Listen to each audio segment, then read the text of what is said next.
Rồi, xin chào tất cả anh em nha. Hôm nay cũng chiều tối ngày 3 tháng 5 năm 2023 thì cái kênh Zalo Tính Ngô ở thị xã Phú Mỹ, thành phố Bà Rịa xin được phép chào tất cả các anh em gần xa nha.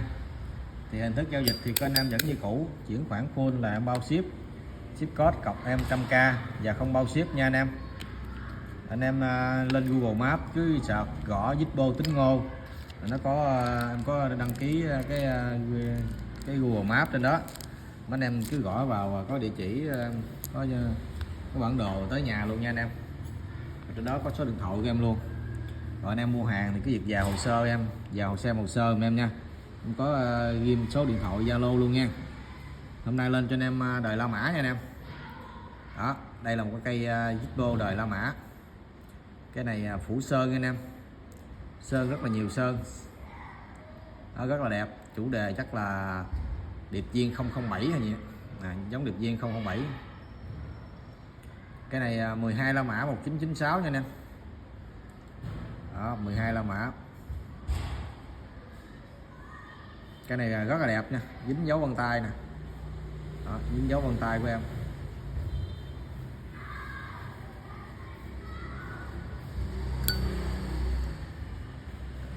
Cái này chưa qua lửa nha anh em, chưa qua lửa, hàng niêu 12 La Mã ruột trùng nè.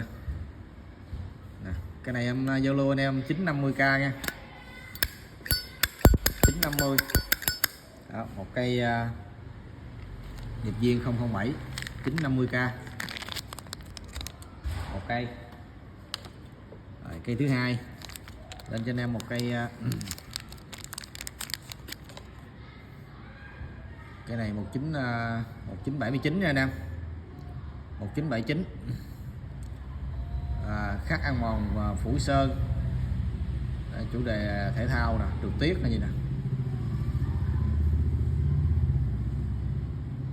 Cái này đẹp long lanh nha anh em, hàng cái này chưa lên lửa nha. Đó, một cây 1979 chưa lên lửa. Đó, chưa lên lửa. Rồi, bánh xe rất là bén nha. Đây, ruột hai mặt chữ. Cái này ruột hai mặt chữ, chưa lên lửa. Em bán 2.200 nha, 2.200, 2.200k. Cây thứ ba lên cho em một cây này màu giống màu bạc anh em. Khắc ăn mòn chủ đề Junku nha, Mr Junku. Cái này đáy lồi chữ xéo 1989 nha anh em, 1989.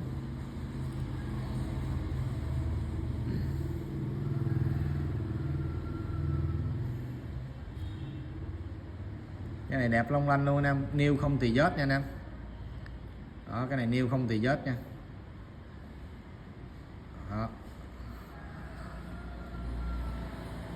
hàng niêu rất là đẹp. Đó, chưa lên lửa luôn nè, tác ốc xanh lè. Rồi, ruột 89 trùng nha anh em. Rồi, cái này em bán 1.200 nha, 1.200 cho cây 89 nêu nha, 1.200. Âm rất là tốt nha, âm rất hay. 1.200k. Đó. Rồi, cây tiếp theo lên cho anh em một cây 1977 nha anh em. Cái này là 1977 khắc ăn mòn đổ sơn, chủ đề Bulin luôn nha. Đó, Bulin 1977 5 gạch nè, 5 gạch sắt. Cái này đẹp nha, còn rất là đẹp, không cấn mốp, chỉ có bị xước thôi. Trên nắp có dông nè. Đó, trên nắp có dông nhẹ nhẹ.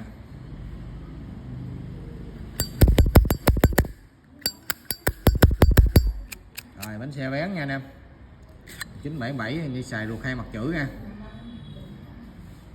Đó, ruột hai mặt chữ, bớt bột rồi nguyên zin hết nha. Cái này 1.200 nha anh em, 1.200k nha, 977 1.200k. Đó. 1.200. Rồi. Tiếp cho anh em một cây mạ copper nha. Cái này mạ copper nha anh em.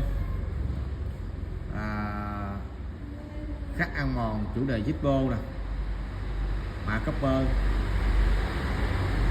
đáy lõm, 2 la mã, 3 la mã chứ 1987, 3 la mã nha anh em, 1987, dòng mạ copper. Đó, mạ copper đời 3 la mã là rất là ít có kìa, rất ít thấy. Bánh xe bén luôn. Rồi ruột trùng 5 nha anh em. Cái này ruột mấy anh em cầm trên tay là thấy nha anh em, nó hơi mờ một tí nhưng mà anh em cầm lên tay là vẫn thấy nha. Đó, vẫn thấy 3 la mã. Này dơ gì đây. Đó, vẫn cầm lên tay là thấy 3 la mã nha anh em. Trên hình trên lít thì nó hơi mờ chút xíu, nhìn nghiêng vẫn thấy nha. Đó, 3 la mã. Cái này em bán 850 nha, 850k, 850k,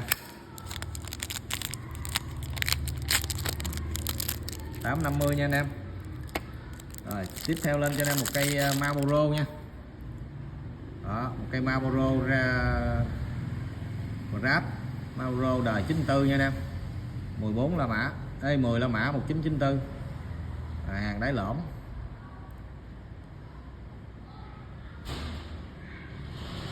Marlboro mặt sau có mọc ra, có mọc Marlboro nha. Marlboro Rodeo rất là đẹp, không thấy cánh bóp nha. Đó, bánh xe bén luôn. Rồi ruột 10 la mã trùng nha anh em, ruột trắng 10 la mã trùng 5. Đó. Cái này em bán là 1450 nha, 1450k, 1450k. Rồi lên tiếp cho anh em là một cây Camo nha, Camo. Đó, Camo đời la mã nha, 12 la mã 1996. Đó. Cái này chữ đắp nổi triện vàng nha anh em, rất là đẹp. Mặt sau này bị gì ta, này giống bị nổ quá, bị nổ hay dơ ta, để chút mình vệ sinh, chắc bị nổ.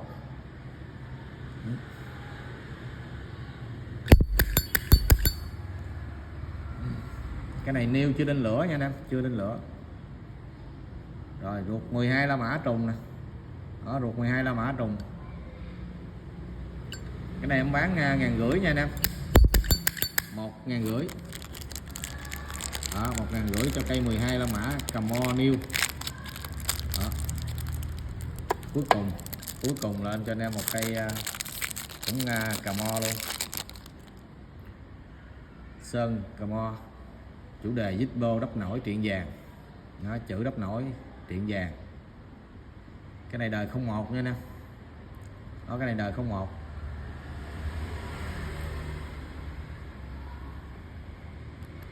Cái này new luôn nha anh em, cái này new luôn.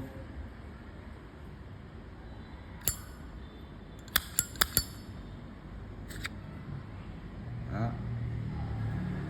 Ruột 01 trùng nha anh em. Đó, ruột 01 trùng 5 nha. Cái này em bán 1.400 nha. Đó, 1.400, 1.500. Anh em lấy 2 cây 2.700 nha. 2 cây 2.700, lẻ là 1.500, 1.400. Anh em chốt được nào thì cứ việc call hoặc Zalo cho em nha. Đó, vào hồ sơ em có ghi số điện thoại và Zalo luôn nha anh em. Đó, đặc biệt 2 cây này nha anh em lấy chốt hết là 2.700, còn lẻ là 1.500 và 1.400 nha.